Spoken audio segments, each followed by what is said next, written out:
is the high voltage T20 World Cup final today. India to face New Zealand in the T20 World Cup final in Ahmedabad.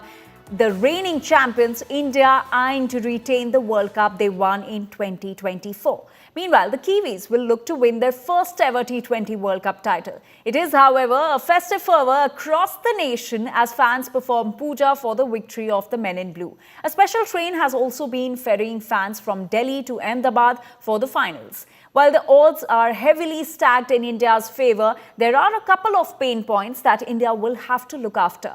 An out-of-form Abhishek Sharma and Varun Chakravorty, whose form dipped towards the business end of the World Cup. Abhishek Sharma scored 89 runs in entire T20 World Cup so far, scored 3 consecutive ducks in the World Cup, has a meagre average of 12.71 in 7 matches, scored 1 solitary knock of 55 runs, that too against Zimbabwe.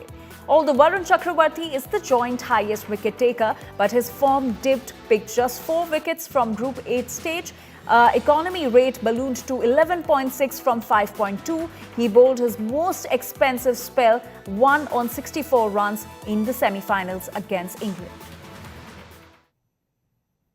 And my colleague Siddharth Vishwanathan is now joining us from Ahmedabad, where this big battle will be taking place tonight. Siddharth, all eyes are on this summit clash between India and New Zealand. But Siddharth, if we talk about the home advantage, the home ground has been considered an advantage for the hosting team, but that has not been the case so far. If we talk particularly about the stadium in Ahmedabad, do you think that jinx will end today? Well, Anjali, when you look at the current situation, agreed, both of India's ICC losses, be it on November 19th, and what happened in South Africa took place at the Narendra Modi Stadium. But it was all down to the pitch on that particular day. Remember, on both those occasions, when India lost the final and in that Super 8 clash against South Africa, you played on a black soil wicket. That particular black soil wicket could not suit India's style of play, and that is why you lost both those occasions.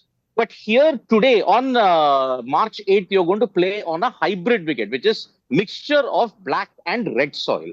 So it might neutralize all the black soil demons that is there, and India look the favourites at this point in time. But remember, New Zealand skipper Mitchell Santner added that yes, India will be under far more pressure because 130,000 are going to flood the Narendra Modi Stadium. And that is why the pressure will be there. And remember, India have to eliminate 3 jinxes. Jinx number 1, winning the T20 World Cup at home. So that is also another big pressure point. The second, defending the T20 World Cup title. That has never happened. So that is also there. And you've never beaten New Zealand ever since the start of the T20 World Cup. So all these things are big pressure points, aside from the thing that, oh, the Narendra Modi Stadium has not been good for India. But apart from that, India look the favourites because they have had a lot of pressure situations and they have got all their bases covered. Right. Siddharth, thank you for those details. All eyes are on the big clash tonight between India and the Kiwis. Of course, there's a lot of pressure on the hosting team, that is India. But the team is ready, as you just heard Surya Kumar Yadav saying that India will emerge victorious and the players are ready to face the Kiwis. Now, former Indian captain Sunil Gavaskar has urged the team management to place out-of-form opener Abhishek Sharma with Rinku Singh in the playing 11 for the T20 World Cup final against New Zealand tonight.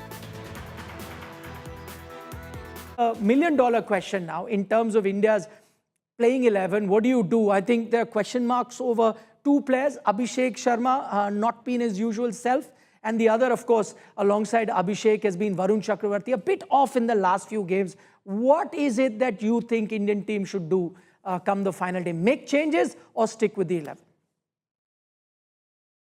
It's a tough call. It's a very tough call. You know, he's the #1 batter in the ICC T20 rankings.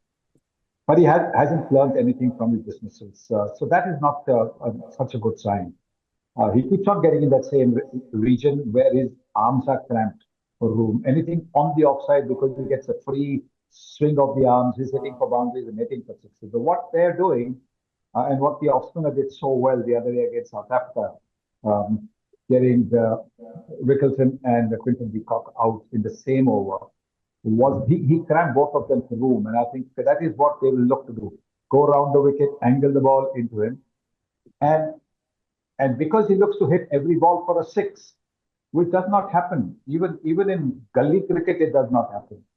Even in club cricket, it does not happen that you can do it. I mean, only a Yuvraj Singh, a Gary Sober, Ravi Shastri, one time can do it. They haven't done it repeatedly. So the, my concern is that he hasn't learned, or he's either unprepared to change or unable to change. Whatever it is, I would like to see Ishan Kishan open the batting with Sanju Samson and Rinku Singh come in. Rinku Singh's got, I think, some body ink which says God's plan.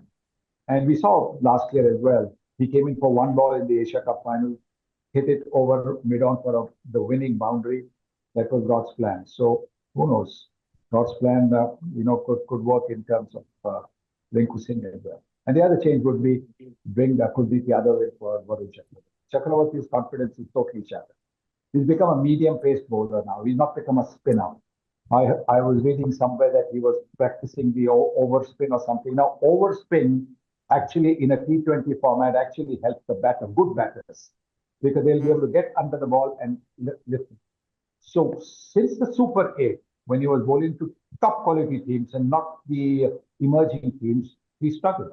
He's been taken for plenty of runs. So because the Ahmedabad boundaries are huge, Narendra Modi Stadium boundaries are long, straight and sideways, I'd take a chance with Kuldeep Yadav. Kuldeep, can get the ball to turn on glass. Wrist spinners can do that. So I would take a chance. Those are the two changes that I would make.